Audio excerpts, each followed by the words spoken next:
I guess this is kind of what happens when you schedule far too many things in far too short a time. That would be my guess. What are the humans doing?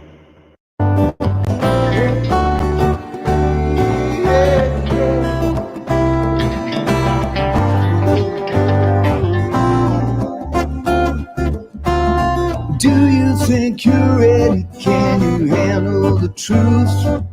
Or are you in denial and demanding more proof?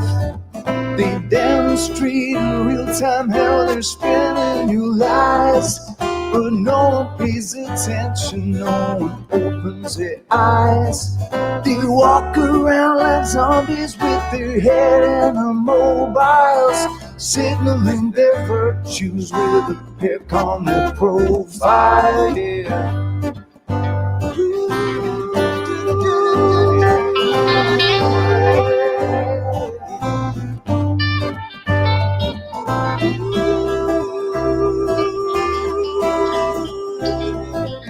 Signaling their virtues with a pick on their profile. So if you think you're ready, you don't need more proof.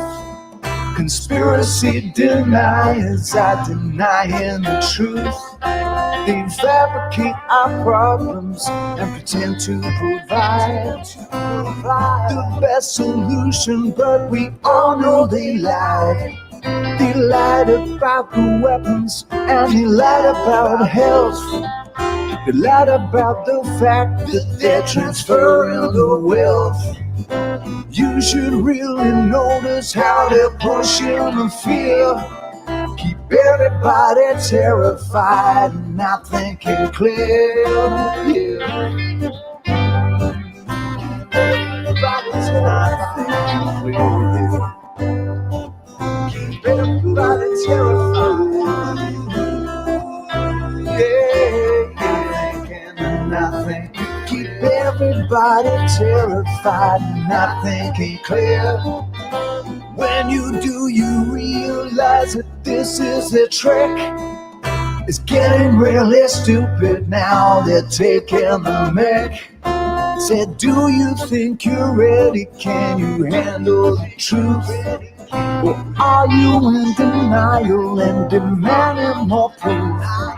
They demonstrate in real time how they're spinning you lies. But no one pays attention, no one opens their eyes. They walk around like zombies with their head in the mobiles, signaling their virtues with a pick on their profile. Yeah.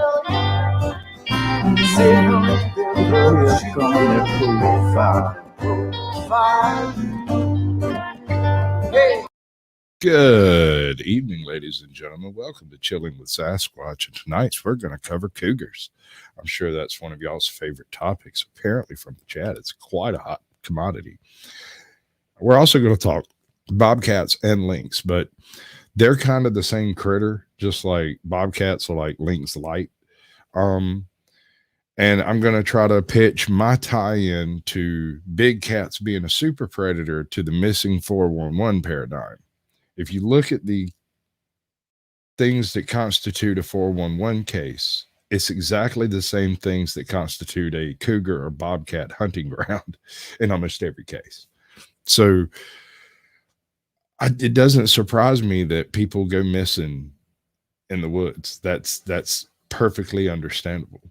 The part that surprises me is people want to apply like different types of what's up, North Alabama cryptid, different types of supernatural effects to the idea that, you know, somebody went for a walk somewhere that's a little more rugged than they would usually go. They get bit by a snake, and I've actually got video of a guy literally being chased backwards almost a mile by a cougar. Homie did the 10,000-yard walk backwards, trying to convince a cougar not to eat his face. But we'll see how that conversation goes down, and I have a few other tidbits to do with it. The thing is there's only been like 127 bona fide cougar attacks in the past 100 years, and only like 26 of those people died. So while it's extremely rare, I think maybe it's more rare to be documented than it is to happen. right? So like we only really hear about attacks where people survive. In other cases, we just find a few pieces of bone and a shoe with a foot in it, right? You don't find out about successful cougar attacks until weeks, sometimes months or years later. They just disappear off the face of the earth, as if God himself came down and plucked them up, for it was his time. But as usual, we're going to start off with some Captain Curmudgeon. He's got things to say about it. It's been 25,540 days since the last time a British monarch was crowned and enthroned on the 2nd of June, 1953. The world population on that day was 2.6 billion, or a little less than 1/3 of today's figure. Joseph Stalin was still in power in Russia. The Korean War was still raging. The hydrogen bomb hadn't yet been invented. Fully 50% of American households had no television. 10% had no electricity. General Dwight Eisenhower had just been sworn in as the new president a few months earlier, which is to say, it's been a hell of a long time since the last one of these things. Granted, by the time you're watching this, the coronation will already be over, but at the time of this recording, we're still about 9 hours away from the start of the event, which, if you're a truly hardcore American royal watcher, you'll be tuning in live at 6 a.m. Eastern, 3 a.m. Pacific. Here at Castle Curmudgeon, we're going to watch it on an 8-hour delay, so we will hit play on the YouTube video. Hey, Sunshine, you feel free to cast Lynx out all you want tonight. I'm not guesting on nobody else's channel. That was the first time Ryan had multi-streamed multiple channels, and he was getting the comments of like 60 people. And I got to thinking about what my chat usually looks like with the flood of freaking links and stuff that are constantly being dropped. And I went, ooh, that's not going to go well. Because he's, ma'am? Give it a taste. Yes, ma'am. Okay. Yes, Wife Squatch. That is lovely. Thank you. Wife Squatch. She loves me. She brought me coffee. And this might not even be poisoned. What was I saying? Oh, yeah, no. Ryan doesn't strike me as the most tech-savvy individual out of the group. So I got to thinking about it. I'm like, 50 links dropping a minute. That's probably going to shake him loose. What's up, John? I'm going to go through chat right quick. Yeah, I know I broke up his little spiel, but it's going to happen. Anyway, Constitution State gets the gold. I know a lot of y'all thought y'all got in here early. Homie got here like before I got back to the description. Constitution State was in here, and he hung out for a minute, too. Let's Go gets the silver, and Andrew Langlois gets the bronze. Welcome, Kat. Good to see you. Izzy Pop, awesome. Keeper of the list, talking about Cougars. Russell Sperry, it's good to see you. Freeside 19, X. Nachiketa. Met him the other day on one of Richie's streams. Pretty cool cat. I'm not sure what he does on his channel. I haven't gotten over there yet. Strictly Strange. Welcome to the show, bud. Listen. I know when you go on online and you look at all the different recipes for the different kind of shine, keep in mind that you can create most shine flavors by buying Everclear and aging the shine. It's essentially the same thing. It is medical grade alcohol, essentially. That's what you're after. We got North Alabama Cryptid, Mr. and Mrs. NAC. Mr. and Mrs. North Alabama Cryptid, I guess. Okay. Yeah, that makes sense. We got Beth Meadows and Sunshine, who started this whole thing. All right. Giggity. Who else we got? Keeper of the list. Good to see you. All right. We're going to hide the current comment. We're going to start right back where we picked up from. Precisely 11 o'clock a.m. local time, so we'll be watching it at the same time of day that the event took place. And what's on the menu for the Castle Curmudgeon Carolean Coronation brunch? I'm glad you asked. Because we are going full Buckingham Palace garden party on this son of a bitch. Let me tell you, I'm talking tea with milk, biscuits, scones and jam, cucumber finger sandwiches, the whole 9 yards. Sorry, 9 meters. Am I the only straight man in the United States of America who's hosting a coronation brunch today? I think probably so, and I wear that distinction as a badge of honor. But as long as it's been since there was a coronation of a British monarch, it's been longer yet since we've seen the crowning and enthronement of a queen consort. 31,405 days to be exact since the investiture of King George VI and Queen Elizabeth, whom we later, of course, knew as Queen Elizabeth, the Queen Mother, on 12 May 1937. And speaking of the Queen Mother, You know what I think she wouldn't be very happy about? The fact that Wallis Simpson, Duchess of Windsor, is finally getting her spiritual revenge on the royal family today. For a divorced woman is going to be crowned and enthroned as queen consort in Westminster Abbey, with the same crown being placed on her head that was placed on Queen Elizabeth's head in 1937. And if there is anything we know about the Queen Mum, it's that she would find that all very icky indeed. And let's just get this bit of business out of the way before we get to the main segment. If you're one of those people who think it's the patriotic duty of Americans to deride the British monarchy, first of all, you're banned from the channel. Second of all, you're wrong. I've spoken at fairly great length before about exactly why you're wrong, so I'm not going to repeat myself here. But here's why you should care about this event. Because it affirms and celebrates the ancient and the traditional and the dignified. These are concepts that are under wholesale assault today by the forces of new woke Bolshevism. And if we care about preserving history, and I know you care about that if you're watching this channel, then we need to act with attentiveness and respect toward rituals and ceremonies that exist for that sole purpose. And the coronation of a British monarch might be number one on that entire list. How many chances do you have to witness a ceremony that is over 1,000 years old? How many events are there that afford us the chance to directly connect with our forebears across the distance of centuries by sharing in the same rituals and the same observances? How many monarchies still exist in Europe? Off the top of my head, I can think of Spain, Belgium, the Netherlands, Denmark, Norway, Sweden. And how many names of those monarchs do you know? Probably none. Why? Because they've all abandoned the historical trappings of monarchy. They all have things called investitures now, instead of coronations, where the accession of a new monarch is treated with all the pomp and circumstance of an insurance company electing a new senior vice president of marketing. Their crown jewels and regalia are just historical relics now, museum pieces under glass. Only the British have held on to all the trappings and all the pageantry.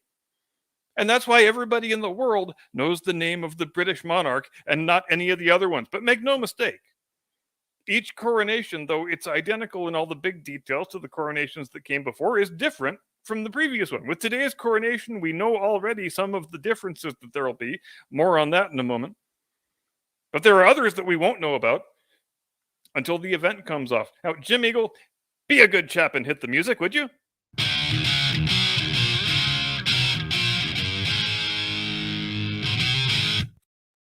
All right. I'm actually kind of, as a Sasquatch, I'm sort of a traditional sort of fella. I don't have nothing against folks that have a monarchy. I'm not going to bend the knee to them, and I would advise anyone else not to. But at the same time, if y'all want to honor some traditions, I'm good with it. Just don't get upset when I honor mine. That's all. I don't think that's too much to ask myself. All right. So a couple of years ago, there was this gentleman named Mark Reynolds. He went on a bike ride one afternoon. And while he was riding his bike, he disappeared. And for a couple of hours, nobody knew where Mark was, but he was expected to be gone for several hours. A couple of hours after Mark disappeared, another lady goes walking down the same trail and encounters the same cat, only she had a buddy with her.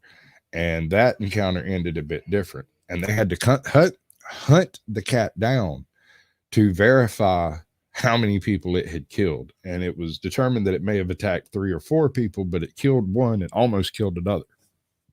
Now, I want to point out the difference here. In the new world, and I think firearms is the answer to this question.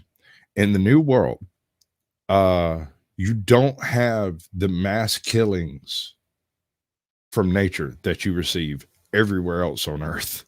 Like, I know Europe doesn't see a lot of this, but they do occasionally have bear attacks and whatnot. But you get into India and Africa, and I know the cats are bigger, but I don't see any particular reason why a cougar couldn't perpetrate just as much destruction and death as the Savo lions, right? Granted, cougars are a bit more individual. They don't generally do groups. They go over vast, huge, enormous areas.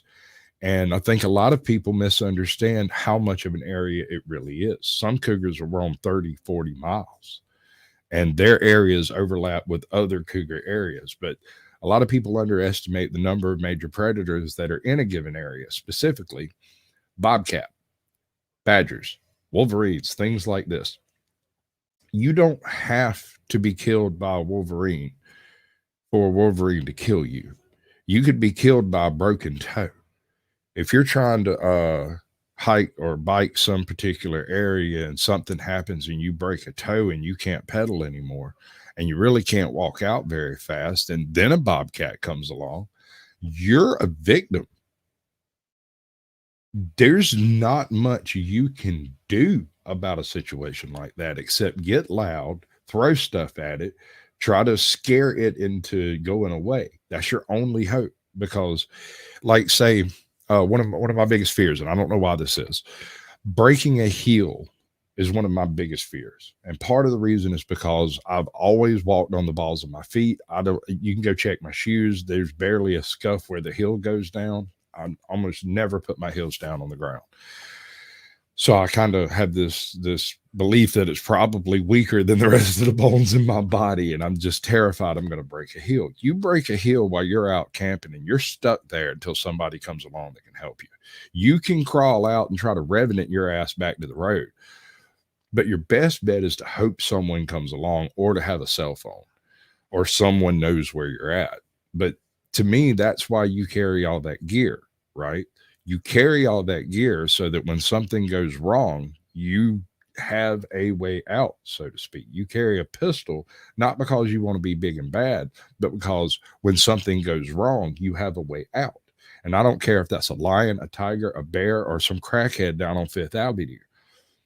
The point is, you have an option. In the past 100 years. Before we get into this, I want to do the link thing. So we got to do this and then this thing.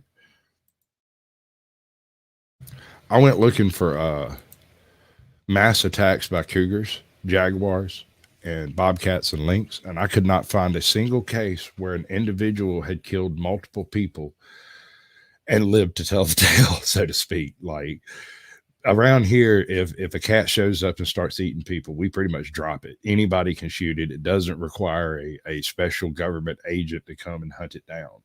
It's just the very next guy that comes along. They just wax it. Chances are in modern America, as long as you're not in California, 1 in 4 people are carrying a pistol in their pocket at this point. And it's way higher than that here in Georgia. Like, that stuff don't happen here at all. Like, I don't even remember the last time we had a cougar attack in Georgia. I don't even know when the last time we had a cougar sighting in Georgia. All right, let's let this dude have his say about this front part of this video, because it's pretty cool. In the past 100 years, there have been 126 attacks from mountain lions in North America, 27 of which were fatal. Although this means attacks are extremely rare, it does not make them any less frightening. The thought of having an apex predator's jaws clamped shut on the back of your neck while you let loose a blood-curdling scream is enough to send chills down the most experienced outdoorsmen's backs. Unfortunately, these beige beasts of destruction rarely announce their presence, so when the person finally spots them, it's usually too late. Well, that's kind of my point here, is you don't get a reported cougar attack from people who don't survive the unreported cougar attack. And I would make the argument that bobcat attacks might actually be more likely than we think, for a couple of reasons. They have a higher population density. They range farther south into the higher population densities of America, and they've been adapting better than their brethren to city-like conditions. Sometimes it's not a raccoon that knocked over your trash cans. Sometimes it's a bobcat or a black bear, you know. This is precisely what happened on January 8th, 2004, when a lone mountain lion attacked 2 bikers on 2 separate occasions, all within a day. Hit that like button and subscribe right now. This is the terrifying mountain lion attack of Mark Reynolds and Ann Hiela. Welcome to Final Affliction. Generally speaking, A lynx will outweigh a bobcat by about 8 pounds. A bobcat might not weigh 25 pounds, right? But a lynx can get up to 35, 40 pounds. They can get real big. I've seen bobcats. I've attempted to raise a bobcat as a pet when I was young. This is not for the faint of heart, and not for the type of people who get like real touchy about cuddly things. These things aren't cuddly. There is some gene in the population that allows you to tame a creature, and bobcats have very few of them.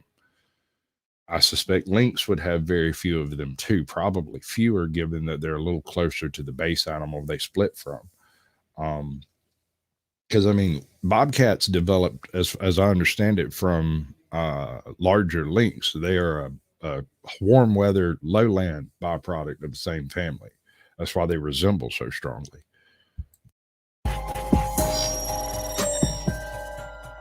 In Orange County, California, mountain lions prowl from the Santa Ana mountain range's foothills and canyons up to the summits. These enormous and agile beasts are keystone species here as they help regulate the deer populations, keeping the ecosystem balanced for all its inhabitants. Unfortunately, even though mountain lions give birth to several kittens each spring, their population isn't increasing. This is due to vehicle collisions, rodenticides, and habitat loss in the area. Additionally, the ones in the Santa Ana mountains cannot procreate with other mountain lions in other areas because they are landlocked. As terrifying as they are, mountain lions are actually highly reclusive. They would never go out of their way to make contact with humans, as they are generally afraid of us. Moreover, there are no documented cases of mountain lions deliberately hunting or stalking humans. I'm going to show you a documented case of what appears to be a mountain lion deciding that he's going to eat this guy.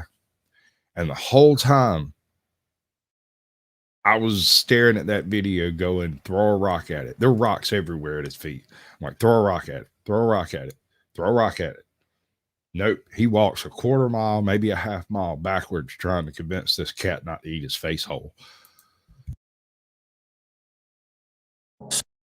So then, how do we explain the attacks? Some experts believe mountain lions attack because people unwittingly provoke them.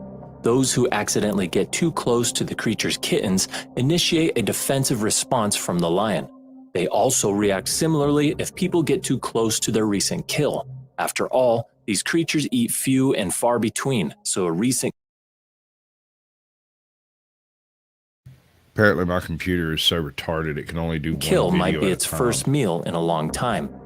Nevertheless, unusual cases do happen, as is the case of Mark Reynolds and Ann Yella. January 8, 2004 was a day like any other. The desert hills of Whiting Wilderness Park had always been inviting, and Mark Reynolds was enticed as ever. Mark was a 35-year-old competitive cyclist working for a sports marketing company.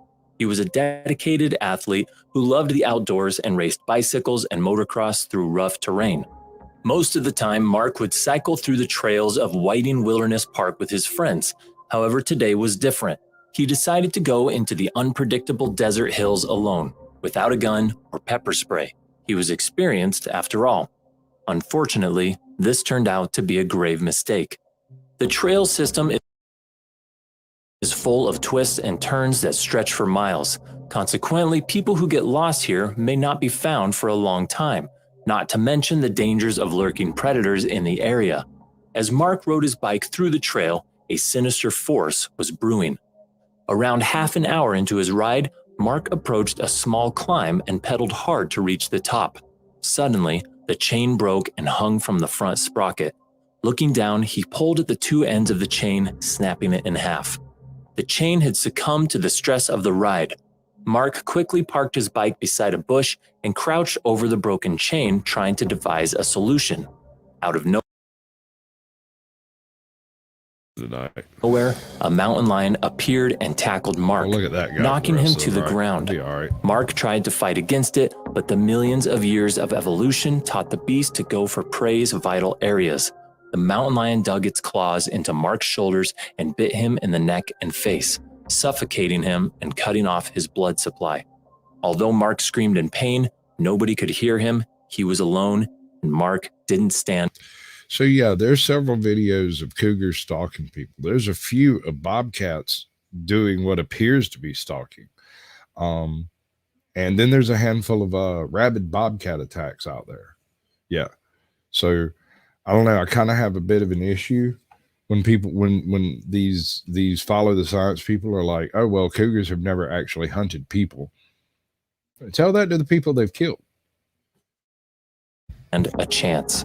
When he finally succumbed to the injuries, the big cat dragged Mark's lifeless body into the nearby bush where it would begin to consume him.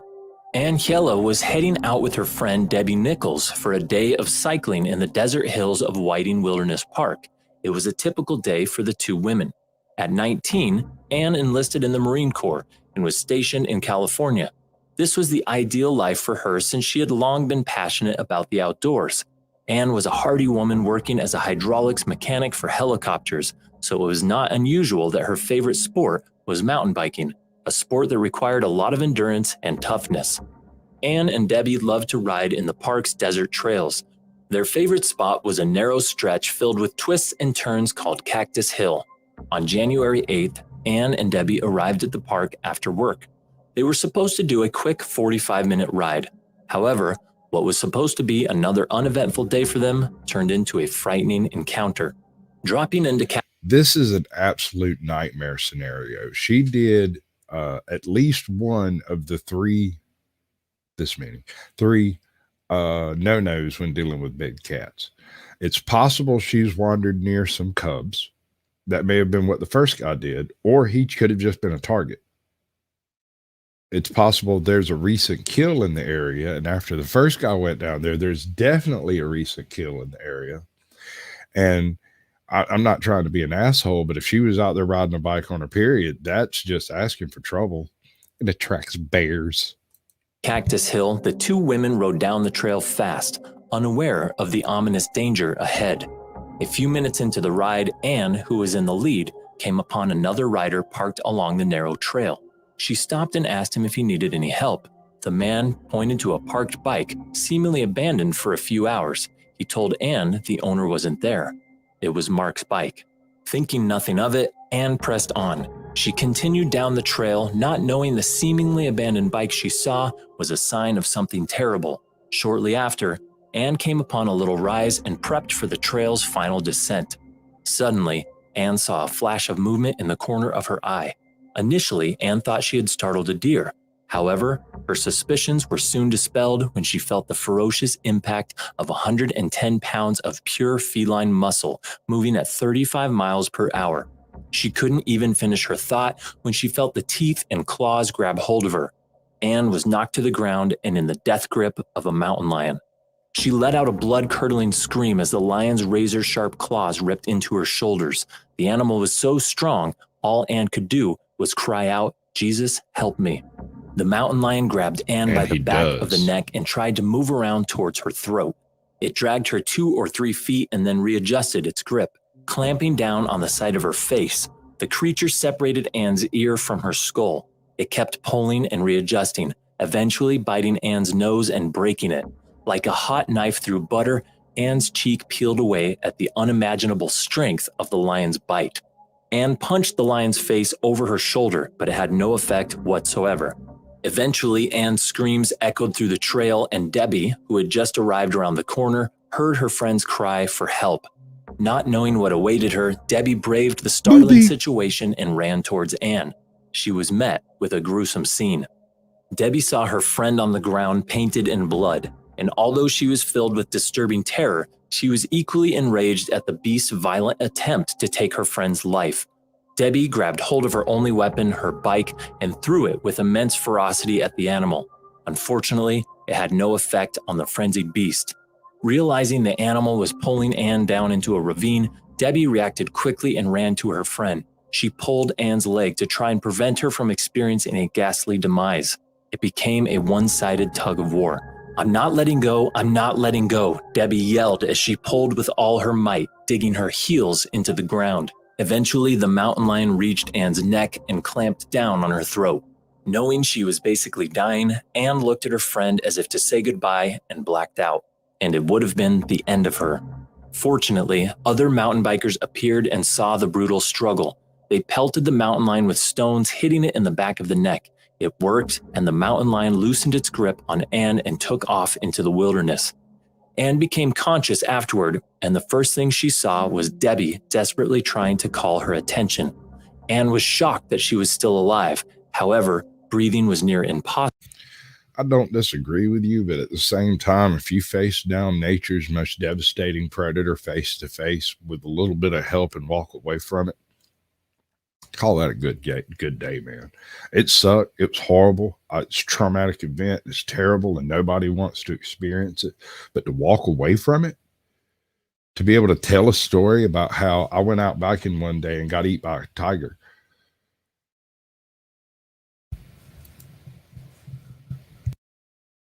As she choked on her own blood. The riders and Debbie carried Anne closer to the trail. Anne felt the weight of her mangled cheek hanging from her face. Within 19 minutes, paramedics arrived and placed Anne on a stretcher. She was airlifted to the hospital where she had to undergo emergency surgery. That's really my big fear there. I mean, look at it from initial attack to her being airlifted out of there was 20 minutes, 30 minutes, maybe tops. We don't know how long she was out, but 30 minutes.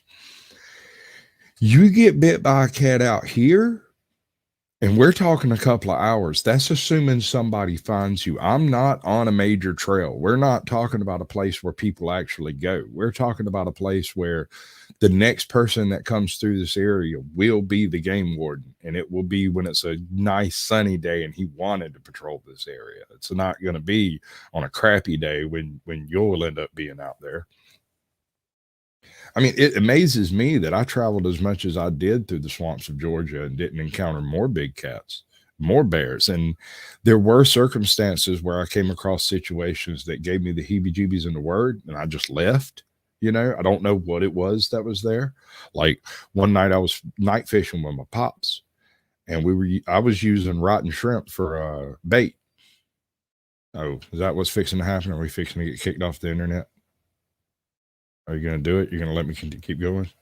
Is this going to happen? I don't know. Am I still here? Okay. Anyway, I'm sitting there at the edge of the water with my feet in the water because it's a really hot summer night, and I'm fishing, and I got maybe a shrimp left, a piece of a shrimp left.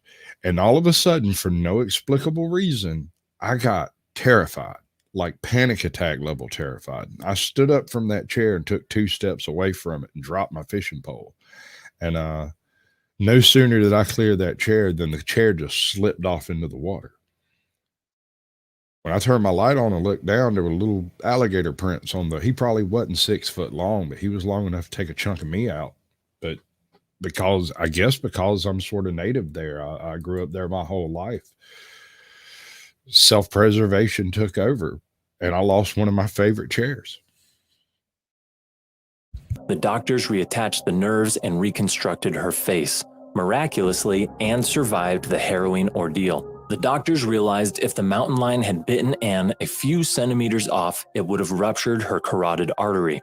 Exactly. And this is why I'm saying that probably more cougar attacks than we have records of. Hello, Todd Bushy. Welcome to the show. New York Outcast. Good to see you, bud. Is because most of these attacks don't end in somebody walking away. They end like Mr. Reynolds did. And if she hadn't come along just a few minutes later and been attacked, it might have been 2 years before anybody found out what happened to Mr. Reynolds. It's a good thing you were there, Anne said, as Debbie entered the room in the hospital. After just 8 days, Anne was discharged and went on to live a normal life with her family. Although the slight disfiguration of her face from the attack took a toll on her psychological state, Anne was able to get by thanks to her family and friends' support. I don't see scars, I didn't see injuries, all I see is my beautiful wife, said Anne's husband. Anne was fortunate there were people around her at the time of the attack. However, Mark wasn't so lucky. When the helicopter airlifted Anne, they noticed a body on the ground. It was Mark. The unfortunate incident prompted the California Department of Fish and Game to hunt for the rogue mountain lion. After exterminating the creature, authorities performed a necropsy on the animal. They extracted tissues of the lungs, skin, and liver from Mark's body. However, the question remains, why did the mountain lion attack? In Mark's case, it was probably because he was crouching as he fixed his bike. While mountain lions generally stay away from humans, they are more likely to attack small prey. To the creature, a crouching person and a small, vulnerable animal may be indistinguishable. Afterwards, the mountain lion took Mark into a different area and partially hid his body for later consumption. When Anne was riding down Cactus Hill, she unknowingly got close to Mark's corpse, prompting the beast to attack in her defense. Soon, Anne became friends with Mark's family and had been active in the Mark J. Reynolds Memorial Fund, a charity that provides bicycles to underprivileged children. Since the attack, Anne has undergone 6 more reconstructive surgeries, allowing her to return to her normal life as a trainer. Meanwhile, Mark's family sued Orange County for the incident. However, they dropped it after hearing about numerous protests from cyclists claiming they knew about the risks of entering mountain lion territory. Although they tend to be reclusive and actively avoid humans, mountain lions are still dangerous creatures. We should enter their territory with the utmost respect, doing everything in our power to take the necessary precautions. Absolutely. Failing to do so might just amount to your unfortunate final affliction. I mean, there's a possibility that, if you look at Mark's story, his story would match a 411 case almost from top to bottom, right? If he hadn't have been found within a few minutes of his death, he could have been out there still. And we would be talking about him as a mysterious disappearance where they literally found his bicycle with the chain partially fixed with all his gear sitting right there on the ground. You know, it'd be a totally mysterious thing, but it wasn't, because a freaking mountain lion ate his head. And that's unfortunate. It's sad, but that's kind of how that goes. What you got there? Outcast Air Ambulance Stars Air, $245 for a pickup, and $2.30 per kilometer. Good God Almighty! Yeah, no, they life flighted my mama to the hospital, and it came to something like $25,000. That's all I got to say about that. Would a bear win in a cougar and bear battle? That would totally depend on which one got the drop on the other and how old these specimens are. If we're talking a grizzly bear, that cougar better watch out, because even if he does get the drop on him, he doesn't necessarily have the equipment to drop him in one hit. So unlike a human, where a cougar bites you on the back of the neck and pops your vertebrae apart and you're paralyzed on the ground, a bear would just, take that first bite and then proceed to step on him, lay down on top of him until he suffocated and died. But yeah, it's probably aliens. Almost definitely. Absolutely aliens. Hey, John, you got mail if you're interested. It's totally up to you. I figured cougars for cougars, right? So this bit, we were talking about how there's no recorded cases of cougars stalking people, except we have literally a recorded case of a cougar stalking a man here. Now I'm going to play about 2 minutes of this, a minute and a half of the sound, just to get an idea of what he's doing to try to get rid of this cougar. But check this out.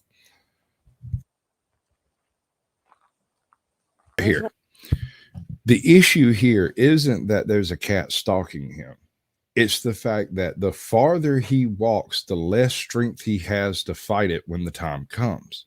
The further he backs away from this cat, the more likely he is to get on that lost list, where he just wandered off the trail a little ways and disappeared, and we found his shoe floating down a creek. He must have been took by aliens. Yeah, no, I'd been since peed my pants. Yeah, no, I'd have pissed my pants down there when it first skidded at him.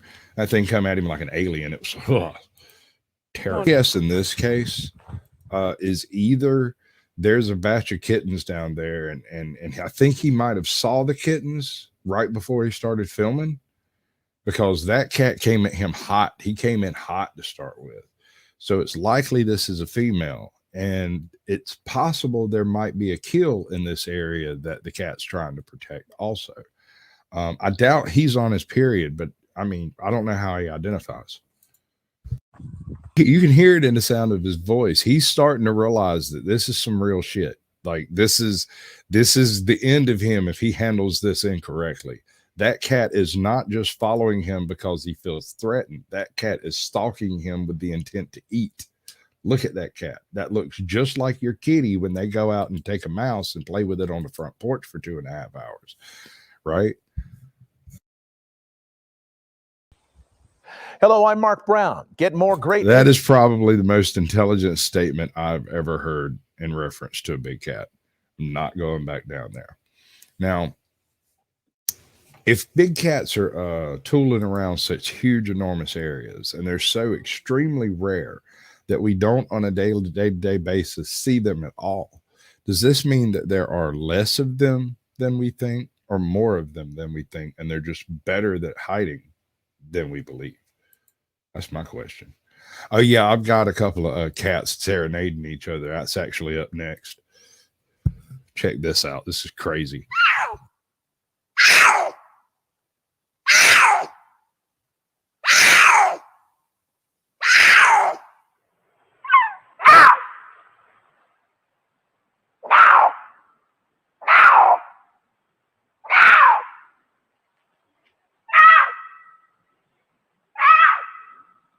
So the next time you're out in the woods looking for Sasquatch and you hear what sounds like a woman screaming, don't go check on it.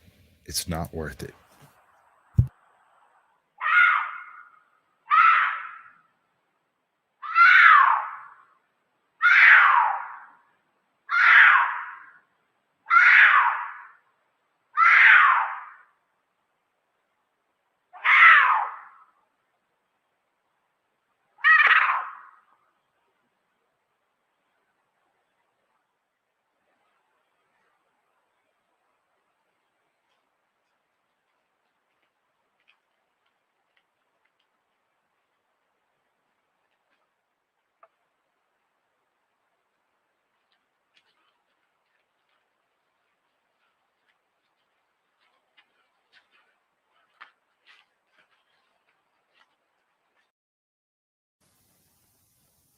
That is a big old putty tat.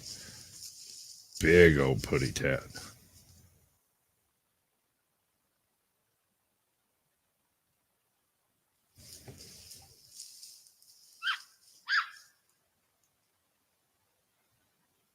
That's crazy. Big old putty tats. You hear that little growl?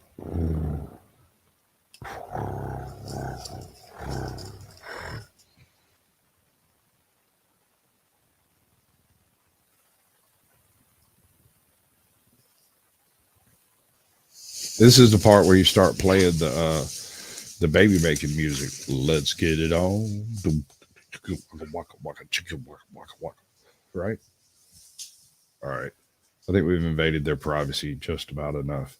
Bobcats. All right. So bobcats and lynx aren't as big as cougars, but don't underestimate them, because pound for pound, they probably kill more species than cougars do. It's not viable for a cougar to hunt small game. Typically, they go after larger stuff because it provides more meals over the long term. Hello, Mom's Wholesome Videos. Welcome to the show. Welcome back. So some of these missing 411 circumstances could easily be a case of a bobcat injuring someone or someone becoming injured and being killed by a bobcat. While we don't have any direct evidence of that, we do have cases like this. What just happened? Oh, it started up by itself. That's awesome. Now, this includes, let me get this link. This is from Malevolent Elephant. Malevolent Elephant. Good Lord. And he's got a couple of videos like this that I've looked at. And it's not all bobcats and cats. It's just different kind of wild, crazy stuff, you know. So he's got some pretty good content over there if you get bored. He found a bobcat hanging outside. Oh, hi. I think the bobcat is trying to figure out how to eat him. And he's over here making. Here's a video of a bobcat from Tucson, Arizona in someone's backyard. He's like, let me see if I can figure out how to put you on the menu. Yeah, because you can talk bobcat. Oh, good. No, sir. He's going to eat your eyeballs first. what to start with. It's juicy. Well, hi. Hi. Now, seriously, A bobcat goes imagine that thing's walking down the freaking road and you just twisted your ankle. You're laying down next to your bike. And you're like, good God, this thing hurts. Now there's a bobcat in the picture. What happens? full loco on a man in his garage. And we continue now with a terrifying attack by a bobcat on a Massachusetts man and his nephew, the wild animal hissing, then pouncing on them in the family garage. ABC's Alex Marquardt is here with the details. Alex, you're usually overseas. So nice to have you in the studio. Thank you, Lara. This is one of those 1 in a million animal attacks. A family confronted by a bobcat in their rural Massachusetts home and barely escaping a deadly mauling. And this morning, they're waiting to find out if the animal that attacked them had rabies. It all started in here. Roger Mundell still can't believe it. He bit me like this, and these are all fangs. He was heading into the garage on Sunday when he says, out of nowhere, a wild bobcat pounced. And he gave me a hug, and he clawed me like right here and here. He struggled violently to get it off before sprinting away. Then the animal caught sight of his nephew, Mike. All of a sudden, he's looking at me, just giving me the death stare, and you could tell he's meaning business. As the bobcat mauled Mike, his uncle pulled it off and wrestled it to the ground. I was screaming. I was screaming. Yeah, I'm still hoarse. It was squirming around so much, I was afraid if it ever got loose, it would still attack us and stuff. So Cindy ran in the house and grabbed the handgun that we keep close. Even though he was bleeding all over, he shot the cat twice, killing it. These 2 puncture wounds here from his fangs are fairly deep, I guess. So this is what hurts the most right now, is my right arm. Right? So a lynx is not a bobcat, but they are in the same family. So I will include this. These 2 lynxes have a heated argument.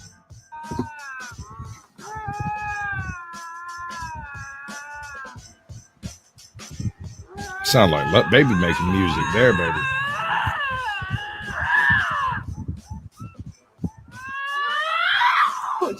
Bobcats do a similar thing.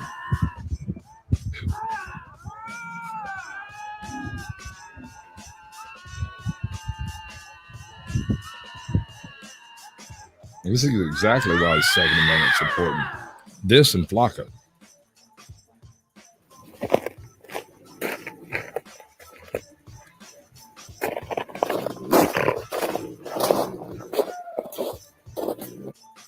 A bobcat has its foot caught in a trap and is very unhappy about it and wants it to be known. We're going to let this one go. I'm going to go ahead and get her out of the trap. With some help from my assistant. Right? That's exactly what you do, bud. You don't necessarily have to have a gun, but you do need a really chubby, slow friend. Somebody willing to walk wherever you go, but not fast as you are. Just make sure they can't get you in a distance run either. Go on. I'll throw the catch pole at her.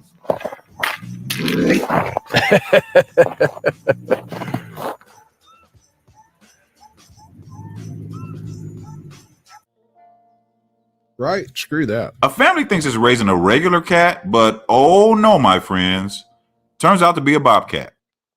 Oh boy, but this is definitely not your average cat rescue story here. This story started on June 11th when Jared Allen Yost, who works for a landscaping company in Minnesota, had just finished mowing the lawn, and then, well, he heard an animal in distress. And take a look here. When he investigated, he found that he thought was a kitten hiding on the edge of a parking lot with birds chirping above it. With rain coming down, he brought the little animal home, and that animal wasn't too friendly at first, but he and his family gave her a blanket, some food and milk, and of course, some TLC. They even took her to a vet the next day to have her checked out. But on that first night, a sound coming from that cat caught their attention. Take a listen. No. That's not all. That's not an all situation. This is a wild, vicious animal, and I don't know what the genetics are in the domestication of cats, but they missed it. There were 4 of them in the litter that I encountered, and after a week, not a single one of them would approach you at all. They were all vicious. We turned one of them into a barn cat. I don't know what happened to the rest of them. We fed them until they got big enough to wander off, and they wandered off. But one of them did stick around in the barn for a couple of years.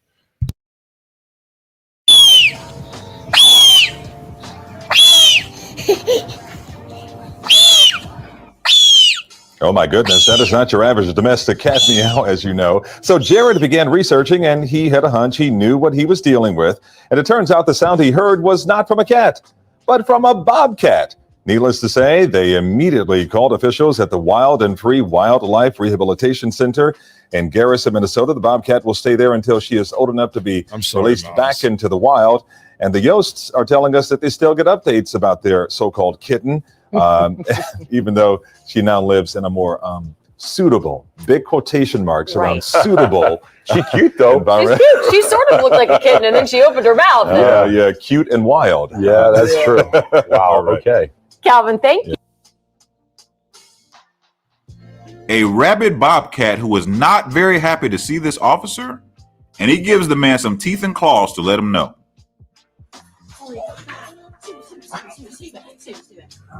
No, somebody's gonna help him. Now, I don't know about you. Get out of there! Go!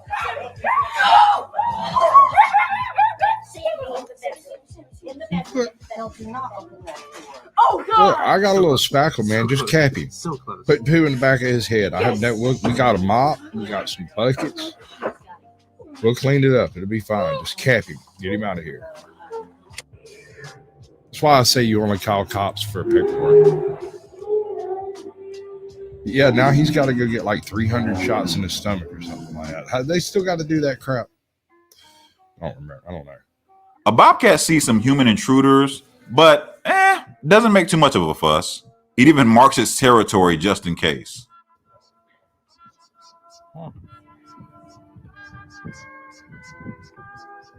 There you go. A bobcat walks across a fallen tree and gets a surprise of a lifetime when a croc makes a bit of a splash. Watch it towards the end. Really raw.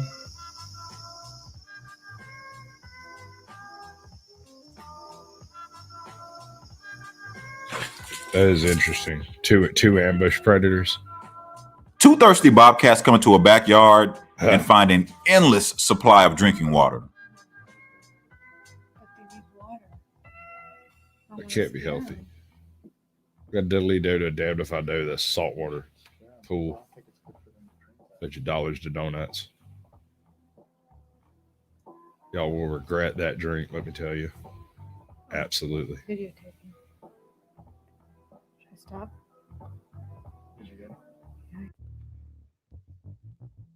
Frisco is an affluent suburb in Dallas, which is where I live.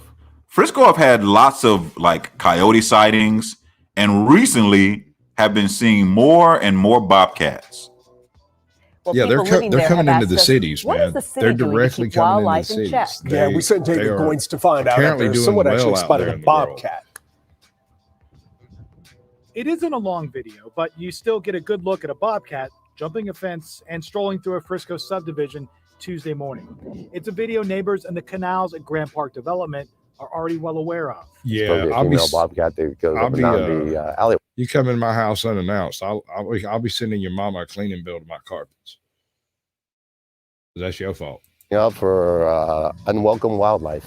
Unwelcome on a walk, perhaps, but urban wildlife are certainly part of life in North Texas, and particularly in Frisco of late, where coyote sightings are commonplace. We've seen several examples. A coyote leap a 7-foot fence with ease, and on at least 2 occasions, one last fall and another last month, coyotes have attacked joggers. And in another encounter, a family pet was bit twice. Make lots of noise, yell, scream. Try to stay out in open spaces. That's about the best I think they're hunting rats, actually. This looks like a pretty young bobcat, but so what? It could still tear your butt up. Amen, sister.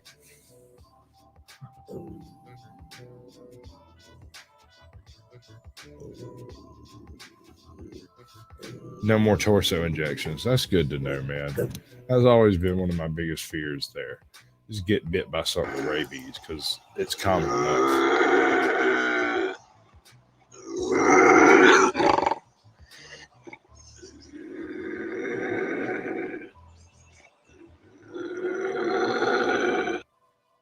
A bobcat that has been trapped in a cage wants out, like right now. No, Mr. Bobcat, you are going to have to calm down a bit first. I ain't ready to be turned into mincemeat.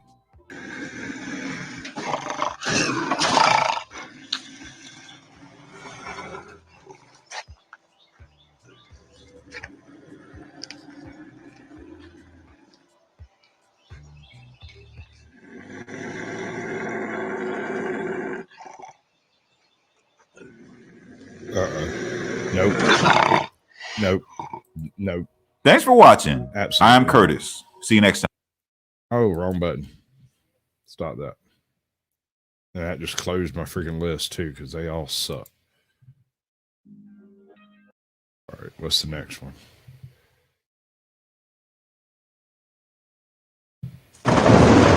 Fish finder. Pemberton. Can't believe I'm this close to 2 bobcats.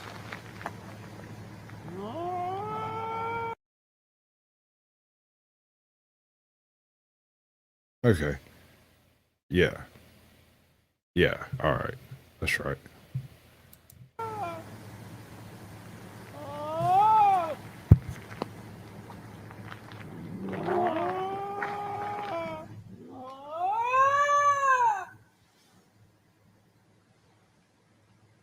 I'm playing this so you know there's no woman out there in the woods in the dark that needs help. That's not what's out there.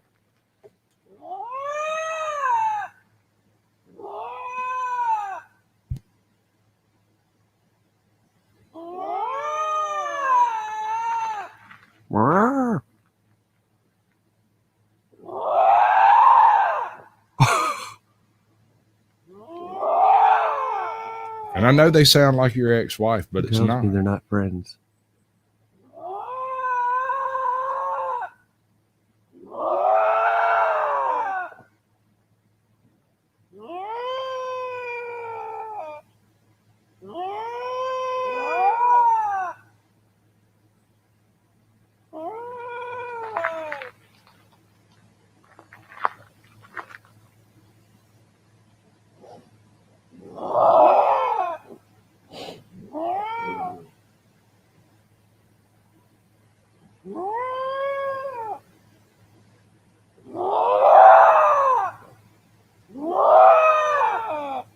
Yes, no, these are not women. So any of my Bigfoot hunters out there, my Sasquatch hunters, if y'all end up out in the woods and y'all hear some woman screaming or 2 women screaming or a woman and a baby screaming, do not go check on that. It's not a Wendigo. It's something that's planning to eat your face. Yeah, it just wants to be fucking petted. I hear you, bud. Go ahead.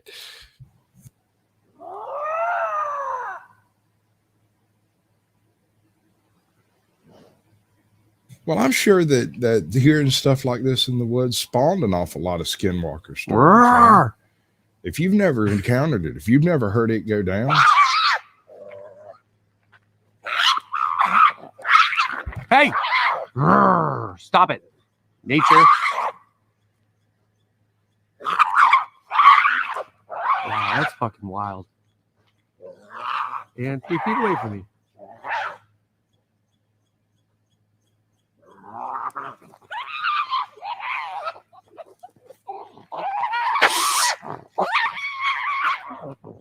Bro, this don't involve you. Step off. Ooh, that's hard to watch. Right? All right. So the last bit that I have here, and I'm going to put on a movie for a little while after the show, a couple, or maybe a TV show. I haven't decided what it was going to be yet, but I'll take suggestions for what to watch.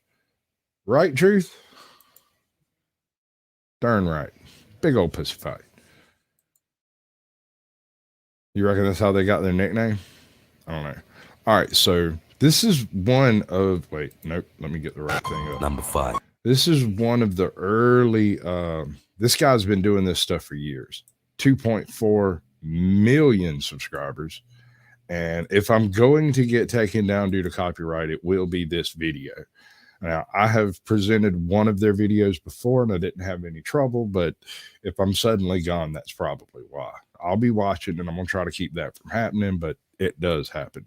There's your link for this channel. And they have, the name of the channel is They Will Kill You.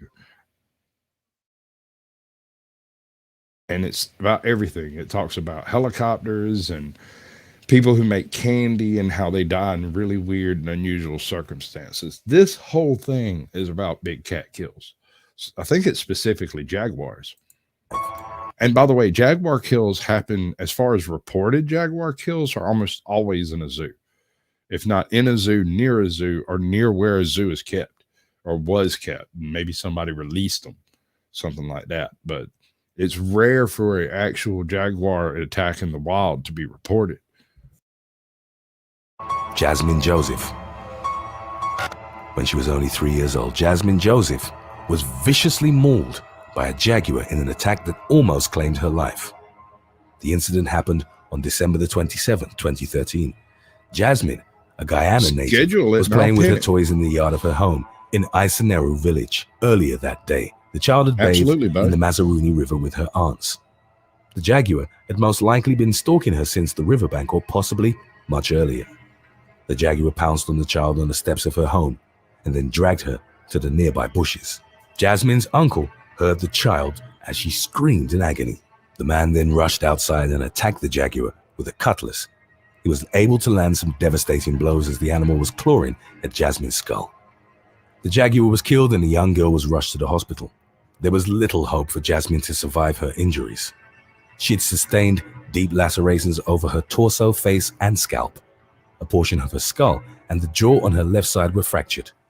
The attack had been so brutal that pieces of her scalp were later found in the yard. She was airlifted to Georgetown Public Corporation Hospital, the country's largest medical facility.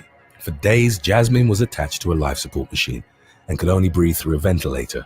She had several surgeries, including one in which a metal plate was implanted to mend her skull. Despite the severity of her injuries, Jasmine survived and slowly recovered. Although brutal, the December attack wasn't her first encounter with a jaguar. According to her grandmother, the child had been attacked a month prior. The beast had only managed to slightly scrape her foot before it was chased away. Some of the villagers believed that it was the same jaguar that had been consistently stalking her, waiting for the right time to strike. All right, so that brings up a question. The jaguar is... Was this jaguar stalking this particular little girl, or was it a clutch of like a village, and he was stalking the village in general? Maybe she was the youngest in the village. I don't know. Doesn't give you really enough info. But typically, they would be going for the least protected one of the group, either old or young. 2003 reason 342 not to go wandering in the jungle yourself. Yeah. Absolutely. Yeah. Nah. I mean, I would make the argument that's true up here too. Is not only the third largest cat species in the world, but also one of the most powerful felines in the animal kingdom. Its name is derived from the word jaguar, which translates as beast of prey.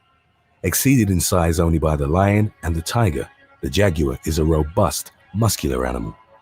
Males are larger than females, and exceptionally massive individuals have been recorded at over 300 pounds. In its natural range, weight tends to increase from north to south. When compared to other big cats, it's slightly stockier and owns shorter but exceptionally strong limbs. It has the shortest tail of any big cat and can grow to be over 6 feet long from nose to tail base. While it bears some resemblance to the leopard, also believed to be its closest evolutionary relative, there are a few key differences. The jaguar is heavier, has a shorter muzzle and more prominent jaw muscles on the sides of its skull. Its coat, which is commonly tawny yellow, has larger rosettes than that of a leopard. The jet black ring of spots distinctively features a type of eye in the center. The fur provides excellent camouflage in the dappled light of its forest environment. The melanistic jaguar variation occurs in about 6% of the population and is commonly known as a black panther. The albino variation, which is extremely rare, is known as a white panther. Although not traditionally considered a danger towards human beings, jaguars are prolific predators that rest at the top of their food chain. They're also experts at taking down large animals. In the wild, they will fight back if they are wounded or cornered, but a large number of attacks are reported in captivity. Number 4. Attack at Little Rock Zoo. Terror fell upon Little Rock Zoo in Arkansas after a 3-year-old boy fell into the jaguar's enclosure. At the time of the incident in October 2014, the child was visiting the zoo alongside his father and his grandfather. As the father was leaning over the rail to take a photo of the animals, he saw his son sliding through the rails in his peripheral. The child fell approximately 15 feet. 2 jaguars, one of them melanistic and the other tawny, started circling the boy. The former attacked the child's foot while the other bit him in the neck area. The boy's father threw a camera bag at the cat, prompting it to let go before it could sink its sharp teeth deeper into his skull. Zoo staff rushed to the enclosure and used fire extinguishers to scare away the big cats. As this was happening, other staff members used a ladder to retrieve the boy from the enclosure. He was rushed to the hospital in critical condition after having sustained a depressed skull fracture, extensive scalp lacerations, and minor puncture wounds. The name of the boy wasn't released, and according to further reports from the Arkansas Children's Hospital, he was out of life-threatening danger. Cool. Yeah. The jaguar is the only member of the Panthera genus that can be cat found has in the something to worry Americas. about. Jaguar fossils from 40,000 to 11,000 years ago were found in the United States as far as Missouri. There's evidence that prior to European settlement, for thousands of years, the jaguar lived on both sides of the Rio Grande. In more recent times, there have been only occasional sightings in the US, particularly in Texas, New Mexico, and Arizona. It's presently protected under the Endangered Species Act, which prohibits killing the animal under any circumstance. Its current range stretches from Mexico through Central America to South America. Much of its distribution includes Amazonian Brazil and countries like Colombia, Bolivia, Argentina, Panama, Peru, and others. Global jaguar populations are presently declining, and the creature has been deemed near threatened on the IUCN Red List. Deforestation in its natural habitat, poaching, and competition for food with humans are among the dangers faced by a wild population. There's a common misconception that the jaguar never leaves the Amazon jungle. Even though it typically prefers swamps and wooded regions, the jaguar can also live in scrublands and deserts. It's Pretty much believed to all play a of vital the role US. in There's regulating no reason- prey populations and stabilizing. There is absolutely no reason there can't be a breeding population of jaguars in Florida. Stone species. The diet of this opportunistic hunter includes at least 87 species of prey, with capybara and giant anteaters as its favorites. Outside of mother-cub groups, the jaguar is mainly a solitary animal. It's also a crepuscular cat, meaning that its level of activity peaks at dawn and dusk. Number 3. Jaguar breakout. It appears that sometimes not even solid steel is enough to contain a jaguar. In July 2018, a jaguar escaped from its enclosure at Audubon Zoo in New Orleans. The male feline named Valerio chewed through interlocking steel cables that constituted the roof of his enclosure. The cables had been built in accordance to the guidelines imposed by the Association of Zoos and Aquariums. Unfortunately for a number of other animals at the zoo, they weren't strong enough to prevent Valerio from chewing his way to freedom. After squeezing through an 8 by 10-inch hole, the jaguar went on a killing spree. No humans were hurt, but the feline did go after several animals. It isn't clear how long the jaguar had been free, but it managed to kill an emu, 3 foxes, and all 5 of the zoo. How is it not? I mean, he'd have been killing something the first day or two he got out, right? So are we talking like not clear how long he's been free in minutes and hours, or are we talking days? I don't know. That sounds terrifying that they wouldn't know. Zoo's alpacas. In their fenced-off enclosures, the animals were easy targets for the predator. Officials described it as the worst tragedy faced by the facility in more than a century. About an hour after his escape was discovered and before the zoo was open to the public, hippos. Valerio was safely I think recaptured hippos by a vet team. I think hippos might have been custom made to live in the Everglades. Those things are perfectly designed for that place. They're like giant horse manatees.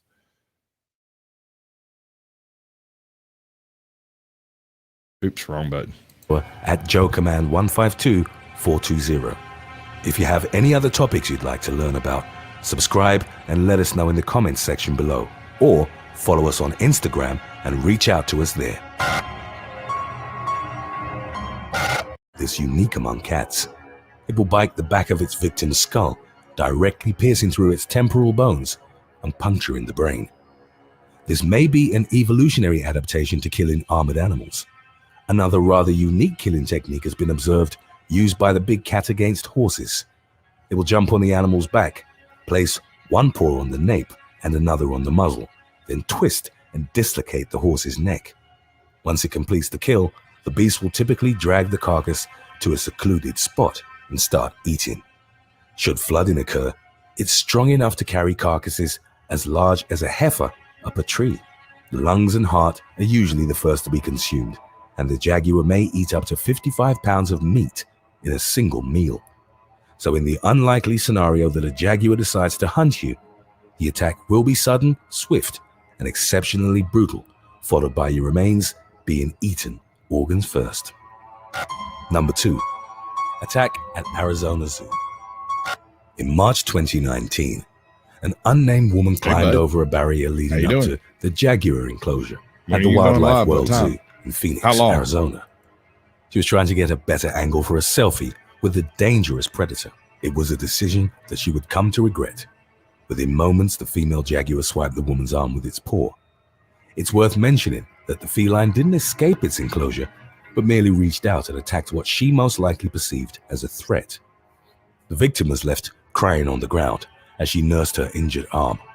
She'd suffered several lacerations and was bleeding profusely. Other visitors helped her, and emergency services were called to the scene. Fortunately, the woman's injuries weren't life-threatening. It could have been much worse had the jaguar pawed at her neck. The woman subsequently took responsibility for the attack, admitting that she shouldn't have crossed the barricade that led to the enclosure.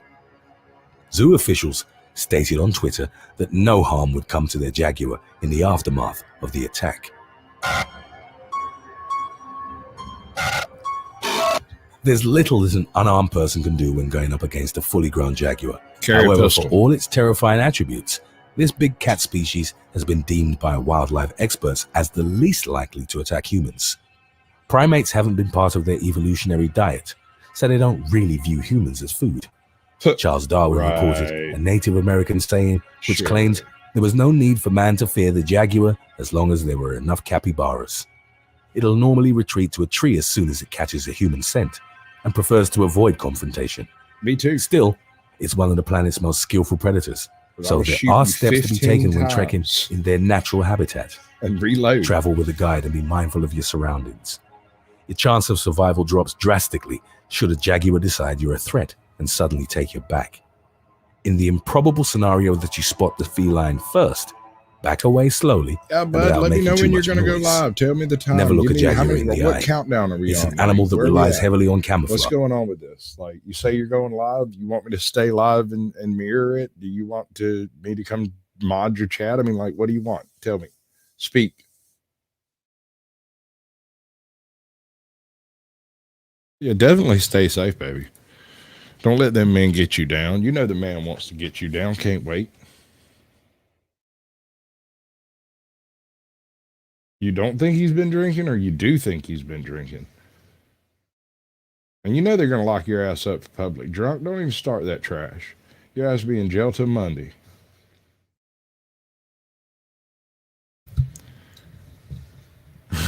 Call in air support. Damn right. I'm personally an advocate for the home defense nuke. You see, you don't have anything to worry about from law-abiding people. It's the criminals that want to blow shit up. But I would still like to have a home defense nuke. I mean, if we haven't learned anything from Fallout, we've learned that. Yeah, okay. Well, you drive and take care of my boy. Don't let nothing naughty happen to him unless you can't help it. Then film every minute of it, and I'll make shorts out of it. Yeah, that's what I said right before I went to drill. I'm good. I think that's how that works, dude. It's like famous last words or some shit. Sort of like that 1,000,001 chance in the movies. It always works, right? Oh man. Somebody drop Truth Link. Hold on, I'll drop Truth Link. I got it over here.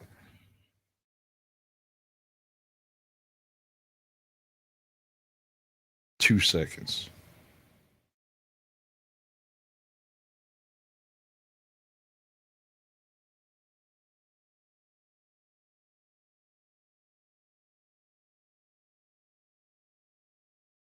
So you should have been done that.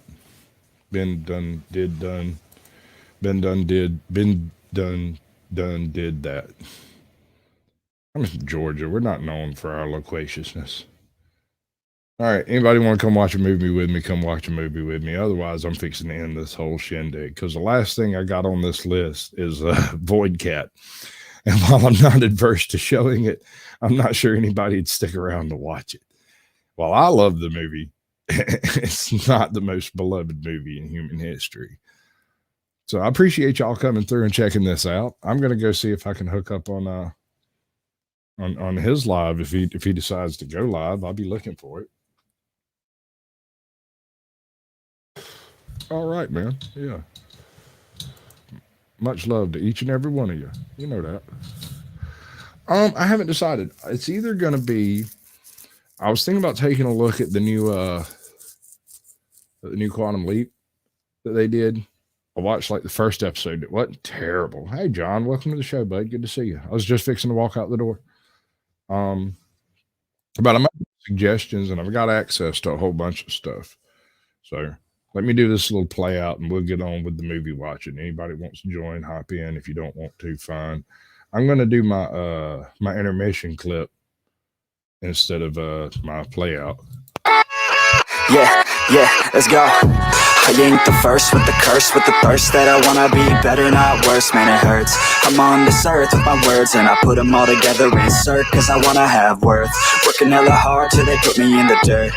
Gonna go far, man, listen to my words. Gonna be a star, man, life's like a blur. When you're working this hard till you get what you deserve. Yeah, I ain't taking a backseat, I'm passing anybody else who is rapping. I'm nasty, ain't nobody able to catch me. They gasping, they cannot compare, they can't match me. I'm at half speed, I got your girl and she laughing and dancing, hanging on my butt, she asking to crash with me, smash with me, she savage, she wants cash money, and she knows that I live